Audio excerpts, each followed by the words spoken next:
Selamat malam, salam sejahtera. Terima kasih karena bersama dengan saya di Nazilin Unity Channel. Ini isu yang baru kita terima, yang paling mengejutkan kita.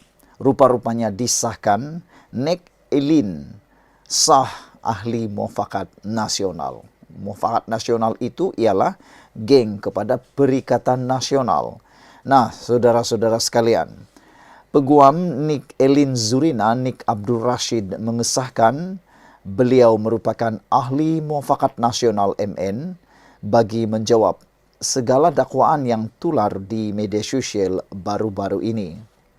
Nick Elin berkata beliau menyertai muafakat nasional selepas dijemput oleh presidennya sendiri yaitu Tan Sri Anwar Musa. Presiden MN sendiri jemput saya dan apabila menyemak laman sesawang mereka, ia sangat bagus dalam menekankan perpaduan, kasih sayang, kebebasan dan keadilan yang saya percaya bermanfaat untuk negara, katanya. Saya memohon keahlian secara dalam talian dan diluluskan serta-merta. Katanya ketika menjadi tetamu dalam wawancara eksklusif podcast Beyond the Headlines bersama New Street Times pada Ahad. Sebelum ini, Nick Elin, 62 tahun, dan anaknya Tengku Yasmin Natasha Tengku Abdul Rahman, 26 tahun, menjadi bualan orang ramai apabila mengemukakan petisyen mencabar perlembagaan berhubung peruntukan kesalahan dalam enakmen Kanun Jenayah Syariah dalam kurungan 1 Kelantan 2019 pada 25 Mei tahun 2022. Pada Jumaat lalu, Mahkamah Persekutuan mengisytiharkan 16 daripada 18 peruntukan dalam enakmen berkenaan adalah terbatal dan tidak sah. Panel hakim diketuai Ketua Hakim Negara Tun Tengku Maimun Tuan Mat memutuskan demikian selepas membenarkan Nick Elin Zurina dan Tengku Yasmin Natasha selaku pempetisyen bagi mencabar 18 peruntukan enakmen tersebut. Bagaimanapun, Nick Elin menjelaskan beliau dan anaknya mencabar 18 peruntukan itu tidak mempunyai sebarang kaitan dengan kepentingan politik. Kami tidak disokong oleh sesiapa, hanya kami berdua dan juga peguam, ujar beliau lagi. Jadi dengan ini saudara-saudara sekalian, perkara yang tular berkaitan dengan Nick Elin ialah disahkan beliau merupakan ahli muafakat nasional. Jadi kalau sebelum ini ada gambar beliau bergambar dengan Tan Sri Anwar Musa, itu adalah gambar yang mungkin benar sebab beliau merupakan ahli muafakat nasional. Sekian dulu untuk kali ini. Jangan lupa tinggalkan komen Anda, tekan butang subscribe. Kita jumpa lagi. Bye-bye. Selamat malam, salam sejahtera. Terima kasih karena bersama dengan saya di Nazilin Unity Channel. Selepas keputusan Mahkamah Persekutuan membatalkan 16 enactment syariah yang telah dituntut oleh pempetisyen yaitu Nick Elin, tiba-tiba tular gambar Nick Elin Taqiyuddin bersama Awang Hashim Sentap. Seorang pemimpin PAS menyifatkan tindakan menularkan semula gambar Setiausaha Agung Parti itu Taqiyuddin Hasan dengan peguam Nick Elin Zurina, Nick Abdul Rashid sebagai tidak matang. Ahli Jawatan Kuasa PAS Pusat Awang Hashim berkata, tidak masalah untuk mana-mana pemimpin parti itu bergambar dengan dan berkawan dengan sesiapa, walaupun berlayanan ideologi. Siti Kasim, peguam hak asasi manusia pun kenalan kita. Menggambar itu perkara biasa, tetapi dari segi prosedur undang-undang, kalau tak betul kita akan tentang dan berlawan. Macam dalam parlimen kita bergaduh, tetapi bila di luar boleh duduk makan bersama dan bergambar bersama sekali. Jadi kita seru amalkan kematangan, katanya kepada FNT pada majlis Rumah Terbuka Tahun Baharu Cina Anjuran Gerakan. Semalam, gambar Taqiyuddin dan Nick Elin Zurina yang diambil tahun lepas ditularkan semula, susulan keputusan Mahkamah Persekutuan membatalkan 16 peruntukan dalam enakmen Kanun Jenayah Syariah dalam kurungan 1 Kelantan 2019.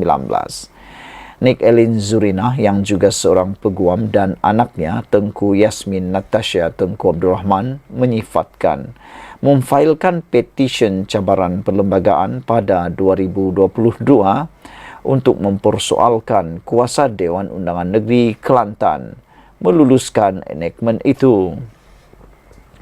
Taqiyuddin yang turut berada di hadapan Mahkamah Persekutuan semalam menyifatkan keputusan itu sebagai Jumaat yang hitam buat umat Islam dan negara. Selain gambar bersama Taqiyuddin, turut tular gambar Nick Elin Zurina bersama Presiden Mufakat Nasional MN Anwar Musa yang juga timbalan Ketua Pengarah Pilihan Raya PAS dan kad keahlian MN peguam itu.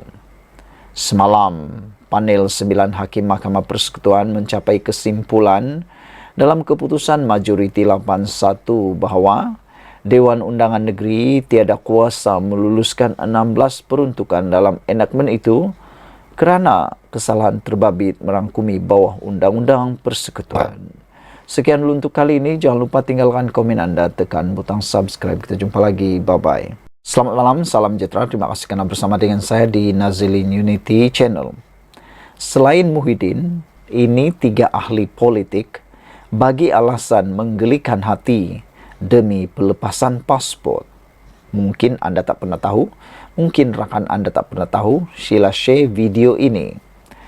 8 Februari lalu, Mahkamah Session membenarkan bekas Perdana Menteri Tan Sri Muhyiddin Yassin untuk mendapatkan pasport miliknya bagi melawat rakan perniagaan dan menghadiri perasmian restoran halal di Bangkok, Thailand. Keputusan itu menarik perhatian warganet yang menyifatkan alasan diberikan agak menggelikan hati. Malah ada yang menjadikan berita itu sebagai bahan lawak. Ini bukan kali pertama alasan sedemikian digunakan figura umum bagi mendapatkan pelepasan sementara pasport ketika berdepan perbicaraan. Harapan Daily senaraikan 3 ahli politik yang pernah beri alasan menggelikan hati demi mendapatkan pelepasan pasport. Senarai ini dipetik dari majoriti. Nombor 1, Rosmah Mansur mahu lawat anak di Singapura.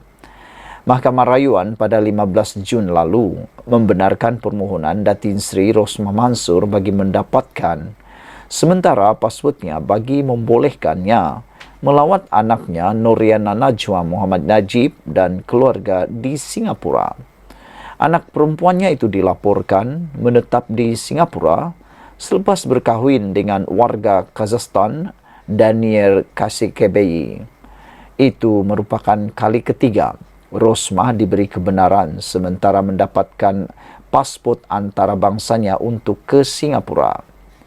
Kali pertama beliau mendapat pelepasan sementara itu pada 15 Oktober 2021 untuk melawat Noriana yang melahirkan anak keduanya.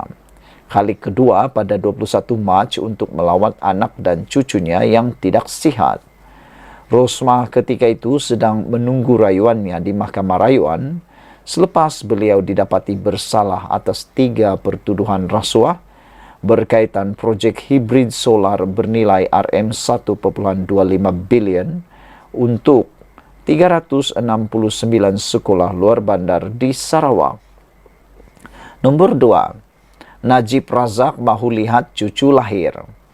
Mahkamah Rayuan di Putrajaya membenarkan permohonan Datuk Seri Najib Razak untuk mendapatkan semula pasportnya bagi kegunaan sementara. Ia bagi membolehkan bekas Perdana Menteri itu ke Singapura untuk melawat anak perempuannya yang ketika itu bakal melahirkan anak kedua. Mahkamah membenarkan permohonan itu selepas mendapati terdapat alasan yang munasabah. Pada waktu itu Najib sedang berdepan dengan proses rayuan di Mahkamah Rayuan selepas disabitkan bersalah dalam perbicaraan kes SRC internasional bernilai 42 juta ringgit. Ketiga, Zahid Hamidi, sukar laksana tugas jika tiada paspor. Mahkamah Tinggi pada 3 Februari menolak permohonan Datuk Seri Dr. Ahmad Zahid Hamidi supaya paspor antarabangsanya dikembali secara kekal bagi membolehkan beliau menjalankan tugas rasmi sebagai timbalan Perdana Menteri dengan lancar. Hakim membuat keputusan itu selepas menekankan Perlembagaan Persekutuan menetapkan semua individu sama di sisi undang-undang dan tiada sesiapa atau golongan masyarakat yang boleh diberi keistimewaan serta melangkaui undang-undang. Bagaimanapun, Mahkamah membenarkan pelepasan sementara bagi membolehkan Presiden UMNO itu untuk membuat pasport diplomatik atau urusan rasmi. Sebelum itu, Ahmad Zahid dalam permohonannya bagi mendapatkan pelepasan pasport kekal memaklumkan beliau mengalami kekangan untuk melaksanakan tugasnya sebagai timbalan Perdana Menteri bagi melancarkan pergerakan dan urusan dalam menjalankan tugasan rasmi. Ahmad Zahid Hamidi berkata beliau dikehendaki berada di dalam dan luar negara yang memerlukan pasport berada dalam pegangannya sendiri.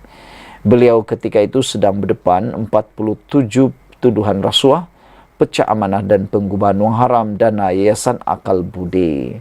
Sekian dulu untuk kali ini. Jangan lupa tinggalkan komen Anda, tekan butang subscribe. Kita jumpa lagi. Bye-bye.